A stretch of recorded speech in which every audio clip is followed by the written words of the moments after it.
And just to extend that a little bit, I feel the same way about defense. I mean, I am for a strong military and a strong defense, and obviously I am for the funding of our military, particularly in Afghanistan and Pakistan. That's absolutely necessary, and whatever support we need here in this country and all for the veterans or whatever. But I agree with Secretary Gates and the Department of Defense to a degree.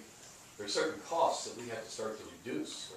There are certain things that we need to do in the defense area in order to help with the budgetary problems of this country. And as a result, I think we need to listen carefully to those people who are advocating that perhaps we don't need this system or that system or whatever it may be, and not just do it because they happen to build it in our states or whatever. And I feel that's an area where there can be some real savings. I mean, I just wish this president or the next president, whoever's going to be in the next Congress, would just sit down and really pay attention to the expenditures which are going on out there and make some hard decisions. And I actually have some confidence in the President's Commission, which you may have read about, was appointed former Senator Alan Simpson and Erskine Bowles are heading it, and there's a series of Republicans and Democrats and some outsiders who are on it.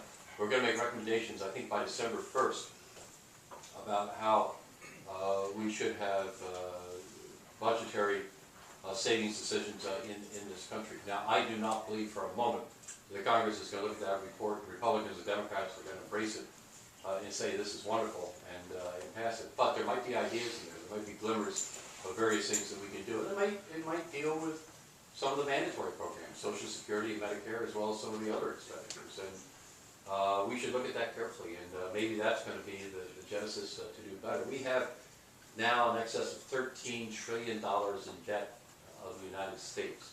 And I don't know what the overall interest rate on all that is, maybe 2 or 3% at this point.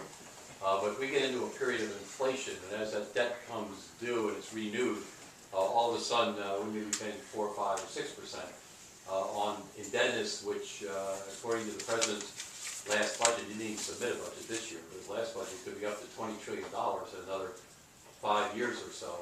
You're going to see a huge hit to the economy of this country, to the ability to manage the finances of this country, and that needs to be paid attention to. And that's the responsibility of Congress, responsibility of the President, and that's just not, in my judgment, been given enough attention. I think the President's been a little more focused on it in the last couple of months, but overall, that is missing. The governors of this country, with the exception of Vermont, have a balanced budget amendment, which means that they have to balance their budgets.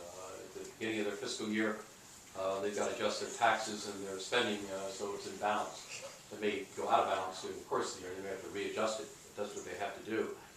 And that's really, really important, I think. They have the line item veto, which means if a legislature passes something which is like the bridge to nowhere, for example, which you've probably all heard about, it could be line item veto.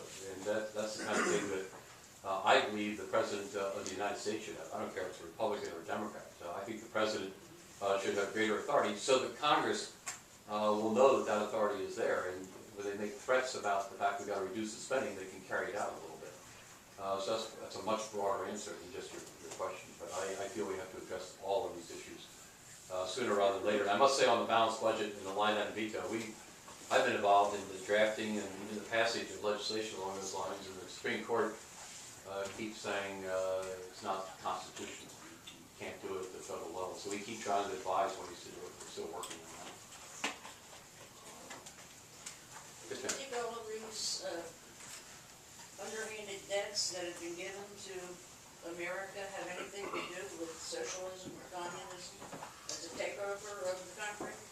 No, I really, you and I talked about this a little bit. I really don't. I do feel you have a president who's very progressive or liberal, if you will, in terms of his policies and where he wants to go, and we've seen that in a whole variety of issues. And I do believe he really entered the presidency with the idea that he would get these things done regardless of cost, and that would take care of itself. Well, it's not just taking care of itself. And unfortunately, some of these things that he is pushing the healthcare reform, for example. We don't know exactly how that's going to come out. If you listen to the president, he will tell you that there's enough revenue, and it's tax increases, what that means, enough revenue in there to offset the costs of that. But if you look at the Congressional Budget Office and their estimates of spending of every health care bill that's passed, with the exception of Medicare Prescription Part D, you will see that they all cost not just a little more, a lot more than anybody had anticipated. And I think a lot of people suspect that health care bill will as well. But I don't think that was an effort to, become socialist or even a government takeover. It's a government involvement for sure. I mean, I think in fairness to them, their idea was to insure more people than are insured presently. I think there are less expensive ways of doing that. I think we completely overlooked the fact that there's a lot of both free and very inexpensive health care given in the United States of America today, even to people who are uninsured, and that should have probably been incorporated into thinking about what we were doing. So I think serious mistakes were made with respect to the health care. I'm all for everybody being able to have access to health care. There may be a variety of ways of doing it. I don't know if you know of, people here know of the Federal Community Health Centers. We have 4 of them in Delaware. They do a very good job. Westside and Henrietta Johnson and others. They do an outstanding job, and they keep the records of their patients.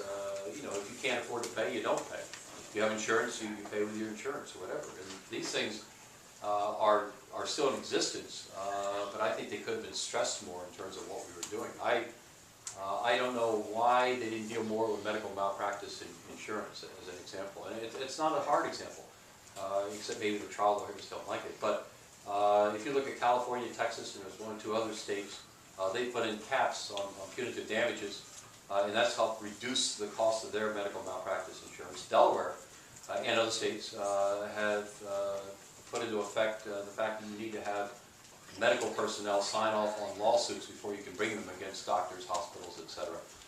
And that's helped in those states as well. Why not either encourage or do those things on a national level? And that would have been a way of perhaps bringing Republicans into more support for that legislation. But they didn't do that, and as a result, I'm afraid they've created something that could be very expensive. So you could argue, or you could make the political argument that that's socialistic or whatever. I don't necessarily make that argument. I don't think it's good legislation. I think it's going to be very expensive.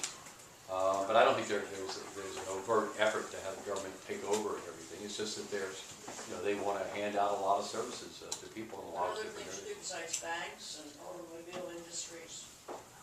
Yeah, well, the automobile industry is an interesting question, because that was really a function of economic failure. I mean, both Chrysler and GM were in a great deal of trouble, and they made the decision to use the troubled asset relief money to help bail them out, if you will. But that's actually worked reasonably well.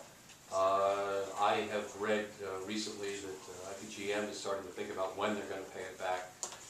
The banks have paid back most of that money with interest. And that's a program that's greatly criticized, the Troubled Asset Relief Program. But that is the one program that's actually earned money for the federal government because of the interest that's been paid back. And most of it has been paid back at this time. Eventually, and hopefully eventually be in the next 1 or 2 years, you will see the federal government yield back to Chrysler and GM the management of those companies and the complete ownership and that kind of thing. I don't like that either. I mean, I prefer the government never have to get involved with that. And as a matter of fact, I'm supporting the concept of having to go to bankruptcy if we can. We have FDIC insurance for any of us up to $200,000 per account now. So we're protected to a degree, and that's necessary if a bank fails. But there's no reason for the federal government to be